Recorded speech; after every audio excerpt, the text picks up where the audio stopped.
주안의 하나 4부 방송입니다. 4부에는 거짓 신들의 전쟁이라는 책을 통해 우리 안에 숨어있는 우상들을 마주하는 시간인 책 읽는 그리스도인과 은혜의 설교 그리고 성경의 인물들과 사건을 만나는 바이블 드라마가 준비되어 있습니다. 먼저 책 읽는 그리스도인으로 이어집니다.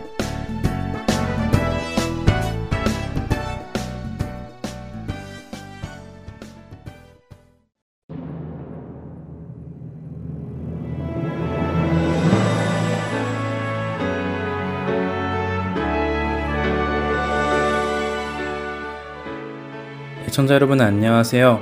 성도들에게 추천해드릴 만한 신앙서적을 읽고 여러분께 소개해드리는 책 읽는 그리스도인 시간 진행의 설교입니다. 책 읽는 그리스도인, 오늘부터는 카일 알들먼 목사가 쓰신 거짓 신들의 전쟁이라는 책을 나누려 하는데요. 영어 제목으로는 소문자 G로 시작하는 Gods at War입니다. 말 그대로 신들의 전쟁이지요. 거짓 신들의 전쟁이라는 책의 제목을 들으면 무엇이 떠오르시나요? 애굽의 신들, 가나안의 신들 같은 구약 성경의 신들이 떠오르시나요? 아니면 오늘날 세상에 존재하는 많은 종교의 신들이 떠오르시나요?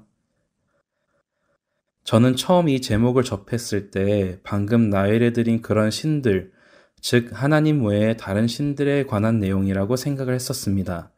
하지만 이 책에서 말하는 신들은 그런 신들이 아니었는데요. 이 책의 서론에 저자이며 목사인 카일과 자신의 딸이 침대에 누워서 잠자기 전에 나눈 대화 내용을 소개합니다. 딸이 10계명을 외웠다며 10계명을 하나하나 틀리지 않고 암송했죠. 딸 아이의 암송이 끝나자 카일은 딸을 칭찬해주며 딸이 10계명을 잘 이해하고 있는지, 10계명을 어긴 적은 없었는지 가볍게 대화를 이어나갔다고 합니다. 거짓말을 한 적은 없는지, 부모님은 공경했는지, 친구의 것을 욕심내거나 친구를 미워한 적은 없는지 말입니다. 아빠의 질문에 딸아이는 부끄러운 듯 그런 일들이 있었다며 인정했다고 합니다. 자신이 하나님의 10계명을 외우고는 있지만 지키지는 못했음을 인정한 것이죠. 대화를 마치고 기도를 하려는 순간이었다고 합니다. 딸아이가 눈을 반짝이며 카일 목사님에게 자랑스러운 듯 입을 열었다고 합니다. 카일 목사의 딸 아이의 입에서 나온 말은 무엇이었을까요? 딸은 이렇게 이야기했다고 합니다. 하지만 아빠, 한 가지 계명은 절대 어기지 않았다고 말할 수 있어요. 나는 절대 우상을 만든 적이 없거든요. 딸아이의 말을 듣고 카일 목사님은 꼭 해주고 싶었지만 너무 늦은 시간이어서 속으로만 이렇게 말했다고 합니다. 우리 모두 가장 자주, 가장 많이 어기는 계명이 바로 그 특별한 계명이란다. 마틴 루터가 말했던 그대로 우리가 다른 계명들을 어기게 되는 것이 이 계명을 먼저 어기기 때문이야 라고요. 10계명 중에서 우리가 가장 빈번하게 어기는 계명이 바로 첫 번째 계명, 너는 나 외에는 다른 신을 내게 두지 말라는 계명이라는 카일 목사의 말씀에 여러분은 동의가 되시나요? 아니면 아닌데 나는 다른 신을 섬기는 우상 숭배 같은 것은 안 하는데 절에 간 적도 없고 다른 신을 예배한 적도 없는데 하는 생각이 드시나요? 어쩌면 오늘날 우상 숭배라는 문제를 카일 목사님의 어린 딸과 같은 시각으로 보는 사람들이 많이 있을 것이라 생각됩니다. 왜냐하면 우상 숭배라는 말을 들을 때에는 우리 머릿속에는 왠지 절이나 다른 신당 혹은 다른 신의 모형 앞에 절하는 것이 떠오르기 때문입니다. 그런 이유로 교회를 다니며 하나님을 알고 예수님을 예배하는 사람들은 자신은 우상 숭배를 하지 않는다라고 굳게 믿을 때가 많이 있죠. 그런데 하나님께서 출애굽기 20장 3절에서 말씀하신 첫 번째 계명, 너는 나 외에는 다른 신들을 내게 두지 말라 해서 그 신들은 누구를 뜻하는 것일까요? 우리가 흔히 생각하는 다른 신들일까요? 책의 저자 카일 알들먼에 의하면 그렇지 않습니다. 그는 신의 모습이 아니면서도 우리 안에 우리가 신처럼 떠받들고 있는 우상들, 그러면서도 우리 스스로는 그것들이 신이나 우상이 아니라고 생각하는 것들이 있음을 밝혀줍니다. 바로 우리 속에 있는 그 우상들의 싸움을 이 책은 설명하지요. 카일 알들먼 목사는 이 책을 통해 우리가 하나님의 첫 번째 계명을 얼마나 빈번히 어기는지, 얼마나 많은 거짓 신들을 섬기고 있는지를 하나하나 보게 해줍니다.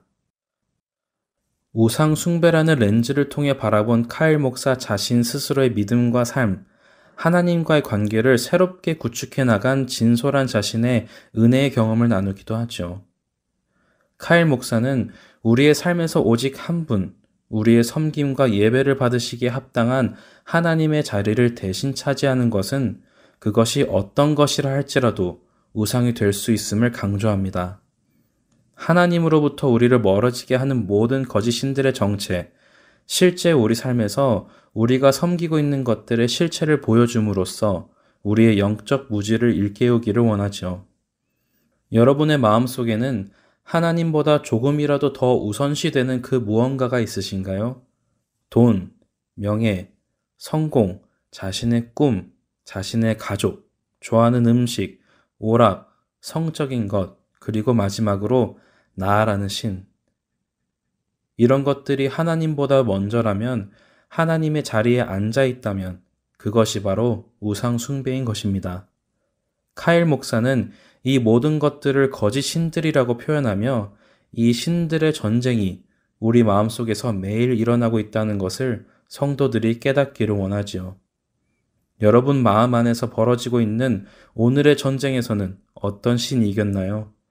그것이 아무리 가치 있고 훌륭한 것이더라도, 그것이 아무리 이 시대 문화 속에 지극히 평범한 것으로 받아들여진다 하더라도 그것은 우상이라고 카일 알들먼 목사는 꼭 짚어 이야기합니다. 이 책의 저자 카일 알들먼은 팬인가 제자인가 라는 책 외에 다수의 책을 쓰기도 한 작가이면서 목사이기도 합니다. 현재도 미국 켄터키주 루이빌 사우스이스트 크리스천 교회를 담임하고 있습니다.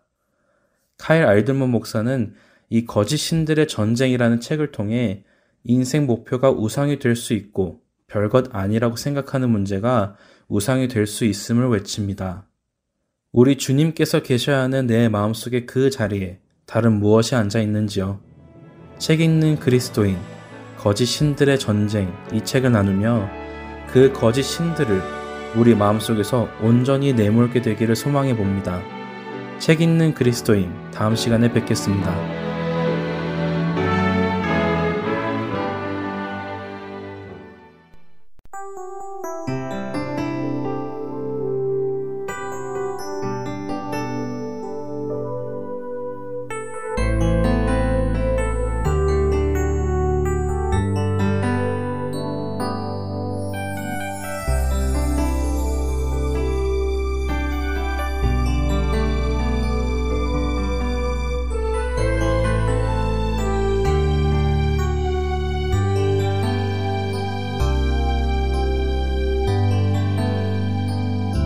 보소서 주님, 나의 마음을 선한 것 하나 없습니다.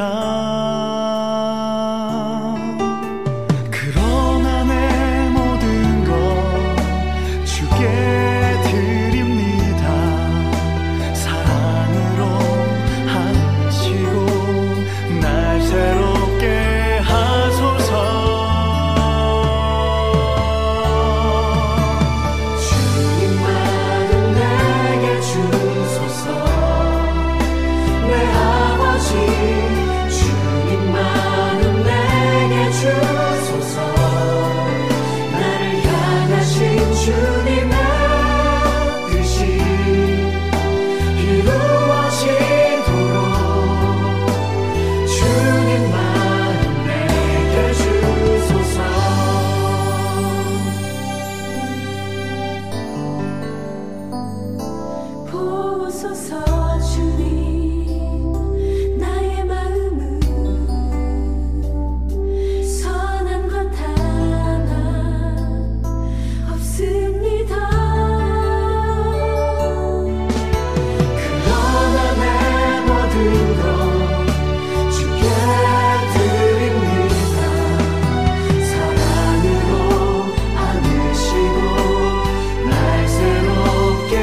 뜻이 이루어지도록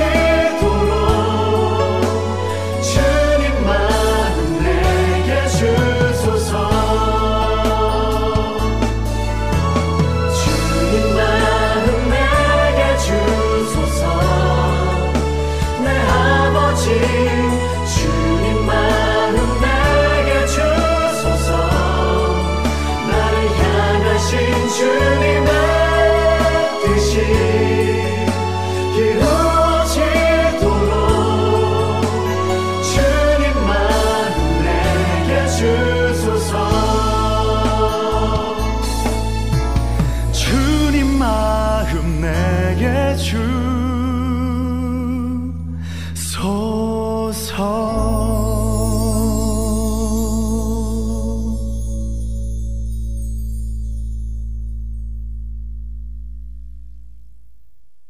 은혜의 설교 말씀으로 이어드립니다. 오늘은 이재철 은퇴 목사님께서 교회가 새로워질 수 있겠습니까? 라는 제목의 말씀 전해주십니다. 은혜의 시간 되시기 바랍니다. 교회가 새로워져야 한다는 주장이 제기된 것은 어제 오늘 일이 아닙니다. 오래전부터 교회가 새로워져야 한다고 저마다 주장했습니다. 그런데 교회는 한 번도 새로워져 본 적이 없습니다. 교회가 새로워져야 한다는 당위성은 모두가 인정함에도 불구하고 현재 자기중심적인 신앙생활의 안일함에 안주해서 교회가 새로워진다는 것이 구체적으로 무엇을 의미하는지 생각해 보지 않거나 아니면 아예 생각해 보려 하지 않았기 때문일 것입니다. 여러분, 교회가 새로워질 수 있겠습니까? 내가 새로워지지 않고 하나님께 11조하고 감사헌금하고 주일 예배에 참석해서 내가 바른 신앙생활을 한다고 생각하는 것은 그건 하나님을 돈에 걸신 들린 거지로 생각하는 것입니다. 하나님은 여러분 돈을 필요로 하지 않습니다. 온 세상이 다 하나님 것인데 왜 하나님이 여러분 주머니 돈을 필요로 하시겠습니까? 하나님께서 정말 돈을 필요로 하는 신이라면 베이조스 무슨 스티브 잡스 고인이 됐지만 그런 몇 사람만 하나님께서 구원하시면 여러분이 내는 평생의 현금보다 더 많은 돈이 되지 않겠습니까? 약 10년 전에 영국 요크에서 영국 성공회 총회가 열렸습니다. 그 해 영국에 있는 성공회 교인들의 나이를 따지니까 평균 연령이 60세가 넘었습니다. 교인들 연령이 평균 60세가 넘었다는 건 무슨 얘기입니까? 20년 지나면 물리적으로 성공회는 이 지구상에서 없어진다는 말입니다. 그래서 그 총회에서 어떻게 해서든지 성공회 교인 수를 늘리는 것에 최선을 다한다고 총회적으로 결의했지만 지난 근 10년 동안 영국 성공회 교인은 또 더 줄었습니다. 한국 교회는 오래전에 쇠퇴해간 유럽 교회의 전철을 밟고 있습니다. 그러나 정작 교회는 위기감을 느끼지 못합니다. 수많은 사람들이 교회를 떠나가는데 10년 후에, 20년 후에도 교회는 건재하겠지라고 생각합니다. 교회를 이 지경으로 만든 건 교회가 이런 위기에 직면하게 한 것, 그것은 전적으로 제 자신을 포함한 이 땅 목사들의 책임입니다. 그렇다고 이 위기에서 교인들은 자유로울 수 있는가? 그런 것도 아닙니다. 목사들이 이 위기의 공범들이라면 교인들은 동조자 내지 방관자들이었습니다. 우리가 어떻게 회개할 것인가? 교회를 이렇게 만든, 주님의 몸된 교회를 이렇게 쇠퇴하게 만든 이 잘못을 어떻게 회개할 것인가? 그것은 말로 해서는 안 됩니다. 방법은 한 가지입니다. 교회를 새롭게 하는 것입니다. 그렇다면 교회를 새롭게 한다는 것은 구체적으로 어떻게 한다는 것인가?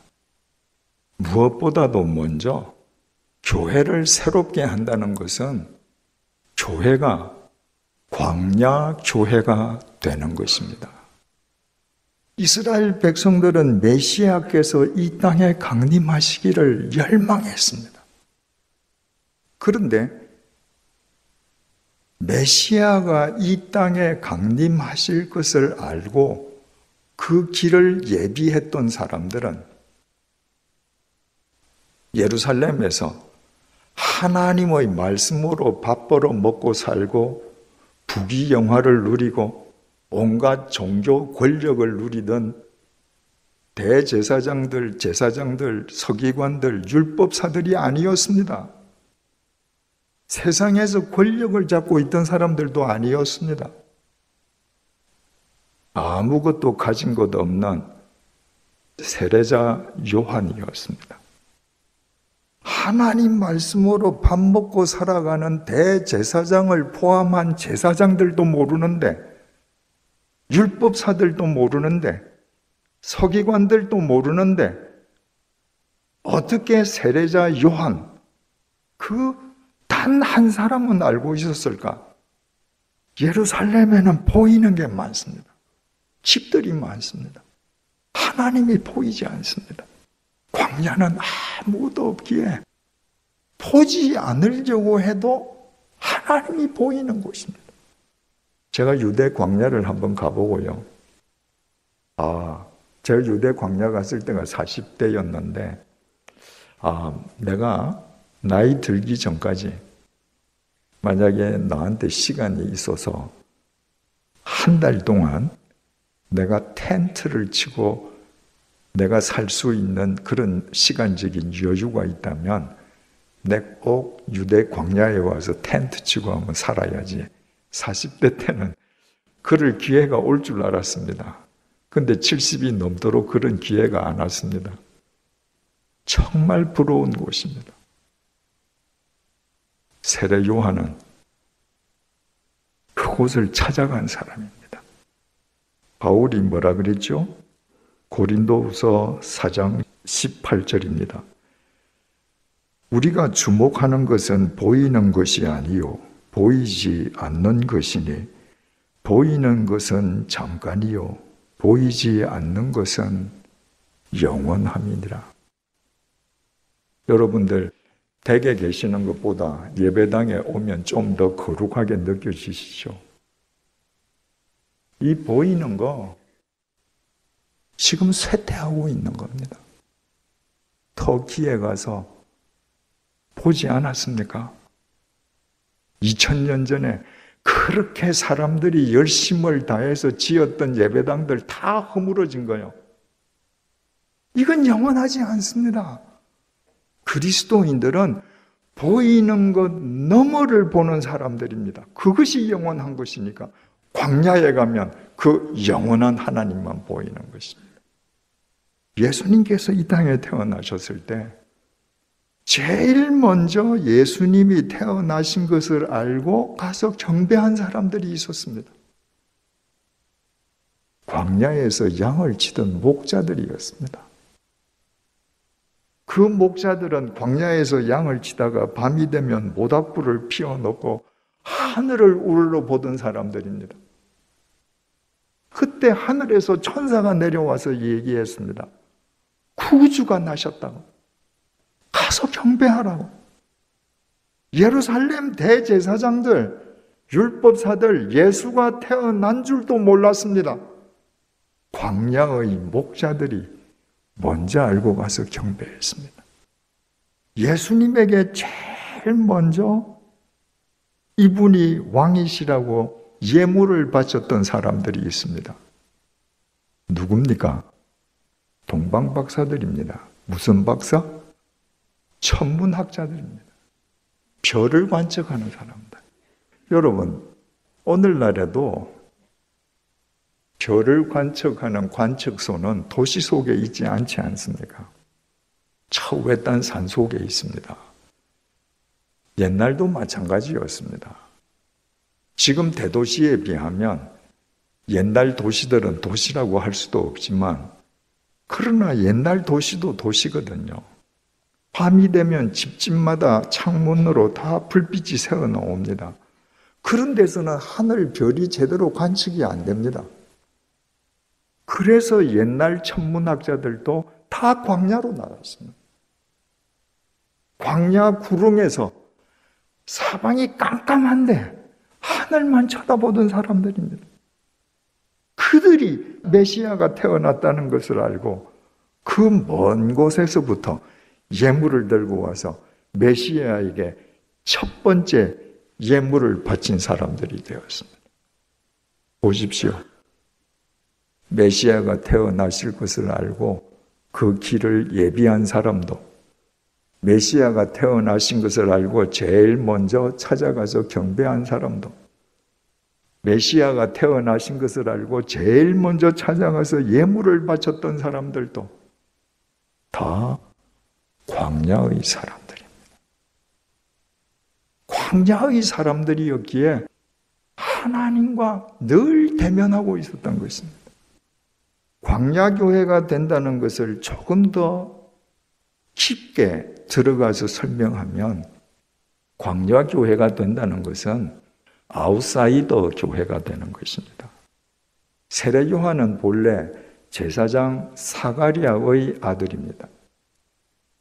세례 요한의 아버지 사가랴는 예루살렘에 있는 많은 제사장들 중에서도 반차를 따라서 예루살렘 성전에 들어가서 직접 직무를 행할 정도로 상당한 위치에 있는 제사장이었습니다. 여러분, 상당한 위치에 있는 2000년 전 제사장들 다 잘 살았습니다. 제사장은 세습되지 않았습니까? 요한은 가만히 있으면 아버지 제사장직 세습하는 겁니다. 그리고 평생 제사장직 이용해서 종교 권력 휘두르고 호의호식하면서 자기 종교 야망 이룰 수 있습니다. 그런데 그 요한이 예루살렘 인사이더의 그 자리를 버리고 스스로 예루살렘 밖 아웃사이더 광야로 갔습니다. 왜? 예루살렘 안에 살고 있는 예루살렘 인사이더들의 논리로는 하나님과 바르게 동행할 수 없었기 때문일 것입니다. 요한이 광야에서 아웃사이더로 살면서 요단강에서 사람들에게 세례를 주지 않았습니까? 그랬더니 예루살렘 안에 살고 있는 예루살렘 인사이더들이 요한을 찾아왔습니다. 그들 중에는 경제적으로 부유한 사람들, 세리들, 군인들이 있었습니다. 그들은 다 예루살렘 인사이더의 한 축을 이루는 사람들이었습니다. 그 사람들 향해서 요한이 이렇게 질타합니다. 누가복음 3장 7절에서 9절입니다. 요한이 세례받으러 나아오는 무리에게 이르되 독사의 자식들아, 누가 너희에게 일러 장차 올 진노를 피하라 하더냐. 그러므로 회개에 합당한 열매를 맺고 속으로 아브라함이 우리 조상이라 말하지 말라. 내가 너희에게 이르노니 하나님이 능히 이 돌들로도 아브라함의 자손이 되게 하시리라. 이미 도끼가 나무 뿌리에 놓였으니 좋은 열매 맺지 아니하는 나무마다 찍혀 불에 던지리라. 지금 요한이 그들을 향해서 심판의 도끼가 뿌리에 놓였답니다. 지금 너희들 발등에 심판의 도끼가 놓여 있다는 거예요. 너희들은 독사의 자식이라는 겁니다. 당장 회개하라는 겁니다. 여러분, 이 사람들이 예루살렘 안에 가서 살면 어떻게 돼요? 예루살렘 성전에 들어가서 살찐 소와 기름진 양으로 좋은 예물을 제사장한테 바치고 제사 지나면 제사장으로부터 복받았다고 칭찬받는 사람들입니다.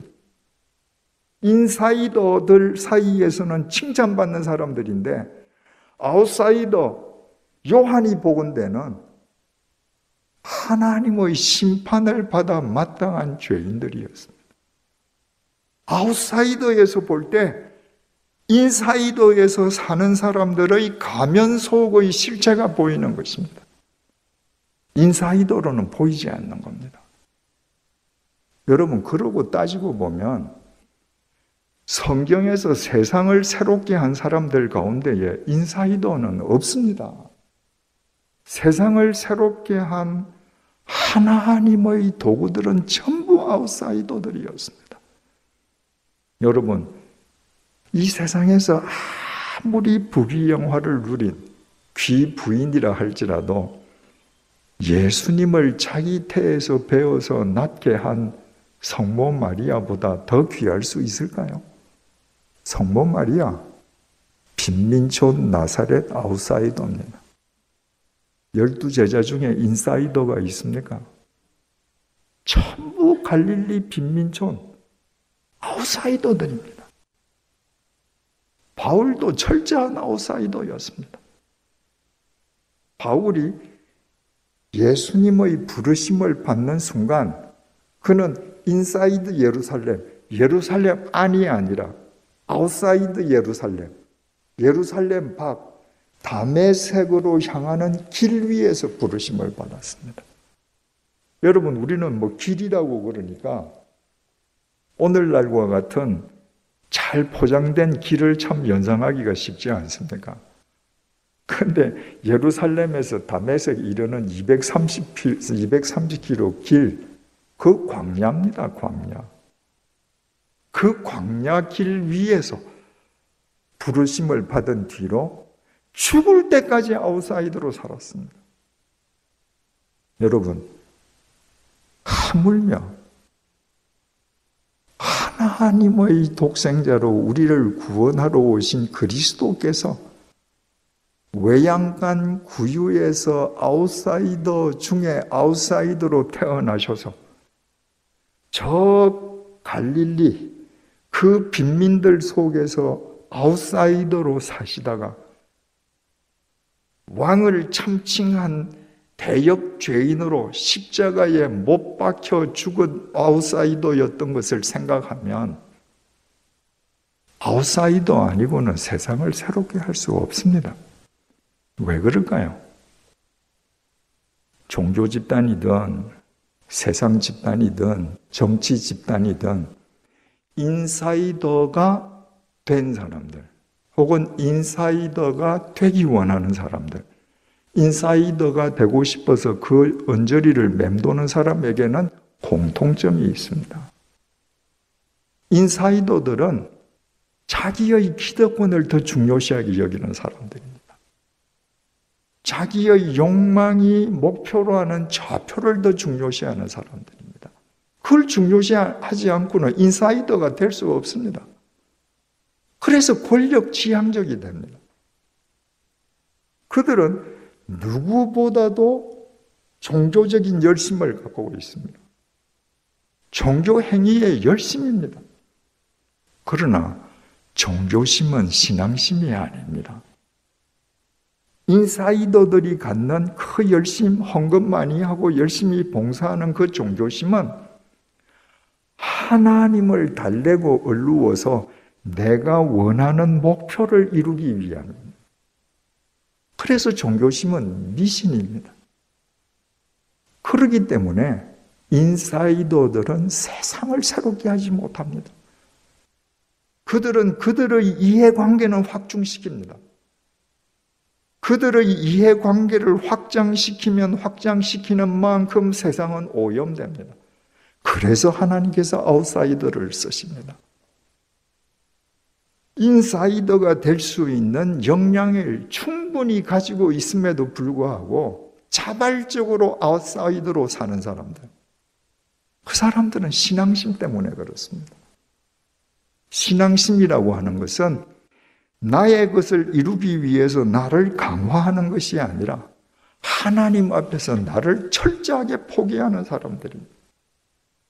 그 아웃사이더들 눈에 인사이더의 모든 위선과 이율배반과 모순이 보이는 것입니다. 그래서 아웃사이더들이 세상을 새롭게 하는 것입니다. 여러분, 지금까지 여러분들이 그리스도인이 되면서 인사이더들이 되기 위해서 애쓰셨습니까? 오늘 이 시간부터 여러분들은 스스로 요한처럼, 엘리야처럼, 엘리사처럼, 바울처럼, 예수님처럼 아웃사이더가 되어요. 그때 여러분 자신을 먼저 새롭게 할 수 있습니다. 여러분 자신을 먼저 새롭게 할 때 세상을 새롭게 하는 주님의 오른팔 왼팔이 되는 것입니다. 1517년도에 마르틴 루터는 비텐베르크 성당에서 95개 조문에 달하는 반박문을 발표했습니다. 당시 타락한 로마 가톨릭 교회는 성경에서도 벗어나고 교회를 왜곡시키고 세상을 짓밟았습니다. 마르틴 루터가 그 로마 가톨릭 교회, 그 거대한 요새와도 같은 가톨릭 교회를 향해서 비텐베르크 성당에서 95개 조항의 반박문을 발표했다고 하는 것은 그 로마 가톨릭 교회라는 그 과거에 대해서 오늘의 향을 던진 겁니다. 그리고 마틴 루터는 프로테스탄트, 개신교라는 새로운 미래를 얻었습니다. 여러분, 버리지 않고 새 것을 얻는다는 것은 거짓말입니다. 버리지 않고서는 그 무엇도 새롭게 할 수 없습니다. 여러분, 만약에 우리 모두가 한국 교회를 세속화시키고 하나님보다 만몬을 더 신뢰하면서 교회의 거룩성과 교회다움을 상실하게 한 이 교회의 위기에 이익을 담당해 온 사람들임을 자인한다면 여러분, 우리 그 과거를 향해서 오늘이라는 향을 과감하게 내던지십시다. 오늘 이 시점으로부터 우리 광야교회, 아웃사이더 교회, 그림자 없는 교회, 욕먹는 교회의 행보를 시작하십시다. 하나님께서 반드시 우리에게 새로운 미래로 응답하실 것입니다.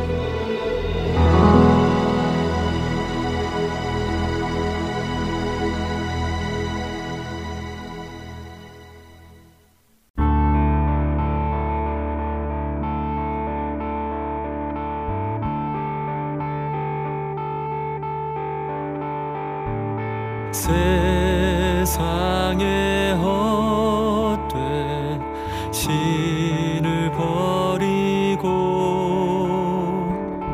하나님 이름 높여 기리세 온 천하 백성 모두 나와서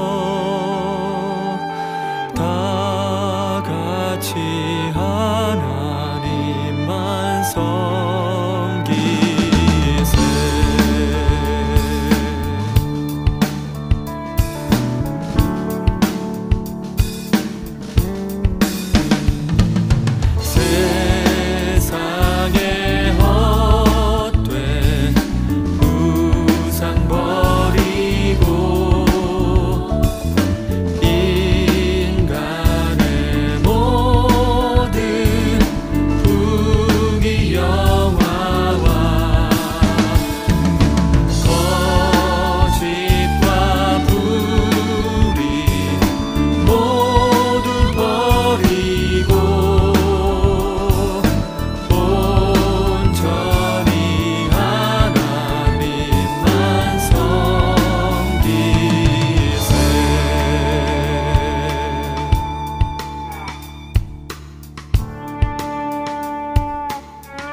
중심 되신 주님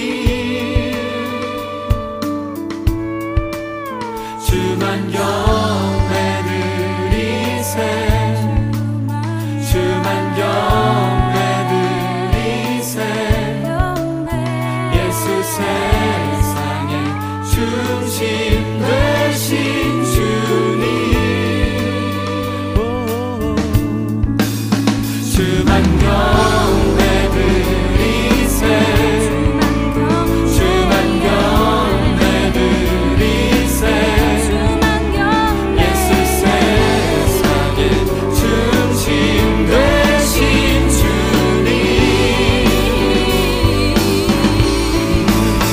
주만 경배드리세 주만 경배드리세 예수 세상의 중심 되신 주님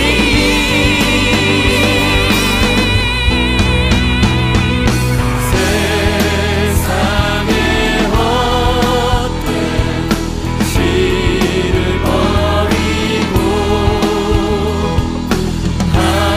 하나님 이름 높여 기리세 온천하 백성 모두 나와서 다 같이 하나님 반성 빌세 온천하 백성 모두 나와서 다 같이 하나님 반성 빌세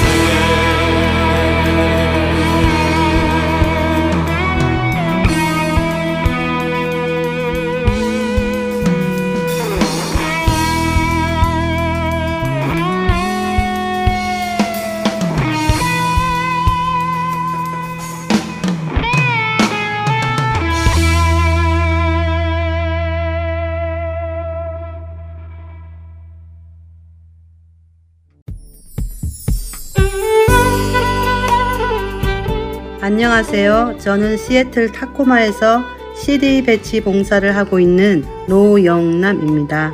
현재 부안마켓과 팔도 식품에 CD를 놓고 있습니다. 이 CD로 많은 이들이 생명을 얻기를 소망합니다. 감사합니다.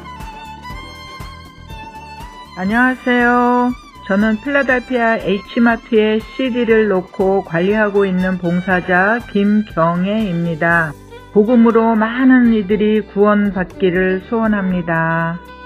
안녕하세요. 저는 버지니아 세너빌 지역에 있는 롯데마트와 H마트에 CD를 놓고 관리하고 있는 봉사자 백경입니다. 복음으로 많은 이들이 구원받기를 소원합니다. 예수 그리스도의 구원의 복음은 복음을 전달받은 사람들을 통해 끊임없이 전해져 갑니다. 여러분도 복음의 전달자가 되실 수 있습니다. 복음 전파 사역에 동참하실 분들은 전화번호 602-866-8999로 연락 주시기 바랍니다.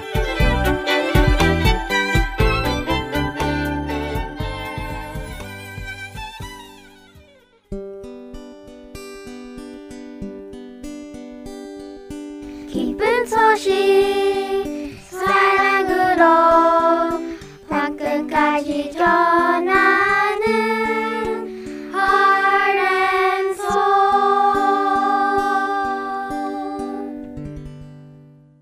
계속해서 바이블 드라마로 이어집니다.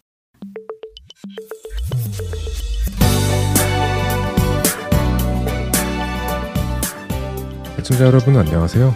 바이블 드라마 사무엘편 진행의 박은규입니다. 뜻하지 않게 밧세바가 임신을 하자 다윗은 전쟁터에 나가 있던 밧세바의 남편 우리아를 급히 예루살렘으로 불러서는 음식과 술을 제공한 후 집에 가서 편안히 아내와 함께 잠을 자라고 권했습니다. 이제 우리아가 왕에게 칭찬을 들은 기분 좋은 상태로 집에 가서 오랜만에 자신의 아내 밧세바와 동침만 하게 되면 모든 일은 해결되는 것입니다. 밧세바의 임신은 남편 우리아를 통해 된 것으로 우기면 되는 것이었죠. 자, 우리아 장군님, 조심히 들어가십시오. 왕궁문을 이만 닫겠습니다. 그래, 수고들 하게. 다윗 왕을 잘 보호들 하게나.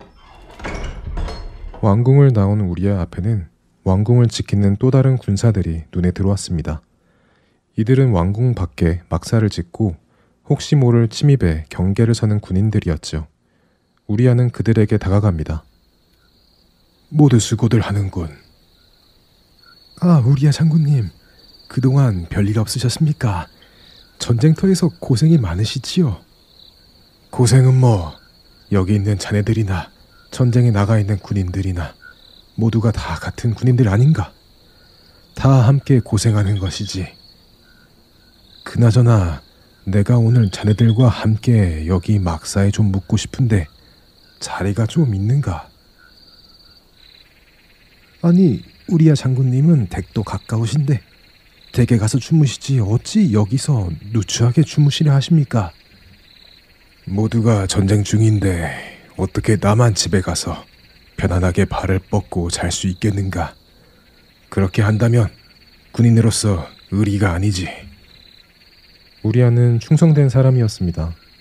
왕이 허락했기에 얼마든지 집에 가서 아내와 함께 편안히 잠을 잘 수 있었지만 그는 그것을 거부하고 왕궁 밖 막사에서 다른 군인들과 함께 잠을 잤습니다. 다음 날 아침이 밝았습니다. 다윗은 자신의 계획대로 우리아가 집에 가서는 아내와 동침했으리라고 생각하며 기분 좋게 아침을 맞았지요. 아이고, 좋은 아침이구나. 고민거리가 싹 해결된 상쾌한 아침이야. 여봐라, 우리아는 어제 집을 잘 들어가서 잘 잤느냐? 우리아 장군 말씀이십니까? 아닙니다. 우리아 장군은 어제 댁으로 가시지 않고 왕궁 병사들의 막사에서 주무셨습니다. 뭐야? 집에 가지 않았다고? 아니, 이런. 어서 우리아 장군을 다시 들라고 해라. 네. 다윗은 우리아 장군이 전쟁터로 떠나기 전 급히 그를 다시 불러 왕궁으로 오게 합니다. 다윗 왕이시여, 부르셨습니까? 아, 그래요. 그래. 우리아 장군, 뭐시야, 내가 듣자 하니 자네 어제 밤에 집에 가지 않았다던데. 그게 사실이요? 네, 물론입니다. 전쟁 중에 어떻게 저만 집에 가서 아내와 잠을 잘 수 있겠습니까? 그것은 목숨을 걸고 전쟁을 벌이고 있는 다른 형제들을 향한 배신 행위입니다. 또한 하나님의 말씀에 전쟁 중에는 여성을 가까이 해서는 안 되는 것 아닙니까? 그렇지. 뭐, 그렇지만, 그래도 왕인 내가 특별히 선물로 허락을 해준 것이니, 집에 가서 자도 되지 않겠나. 뭐, 어쨌든 자네의 그런 충성심과 전우애를 내가 높이 사네. 자, 그런 의미로 오늘 하루 여기서 더 지내도록 하게나. 내가 자네의 충성심과 전우애를 위해 큰 잔치를 베풀도록 하겠네. 자, 우리아 장군을 위하여 우리 다 같이 실컷 마시고 즐깁시다. 다윗은 그날 우리아에게 많은 술을 먹도록 합니다. 그가 아주 만취하여 술김에라도 아내를 찾아가 동침하게 하기 위해서였죠. 밤이 깊어지며 사람들은 취해서 돌아가기 시작했습니다. 술을 많이 마신 우리아 장군도 잔치에서 일어납니다. 다윗 왕께서는 벌써 주무시는구나. 그럼 나도 이제 가봐야겠구나. 왕께서 왜 이리 내게 술을 많이 주셨는지 아이고, 정신이 다 없구나. 술이 취했음에도 우리아는 자신의 집으로 가지 않았습니다. 그날 저녁에도 우리아는 왕궁을 지키는 군인들의 막사에 들어가 그들과 함께 잠을 잤습니다. 다음날 날이 밝자 다윗은 우리아가 여전히 아내와 동침하지 않은 것을 알고는 실망합니다. 이 답답한 우리아 녀석. 그냥 가서 아내와 동침하면 모든 일이 조용히 끝날 텐데 결국 제 무덤을 제 스스로 파는구나. 에이, 너무 충직한 것도 탈이야. 우리아의 아내 바세바가 임신한 것을 우리아의 아이로 속이는 것은 실패해 보였습니다. 이제 다윗은 어떻게 할까요? 바이블 드라마 사무엘 편 다음 시간에 뵙겠습니다. 안녕히 계세요.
주안의 하나 4부 준비된 순서는 여기까지입니다. 주님을 더 사랑하는 한 주 되시길 소망합니다. 안녕히 계세요.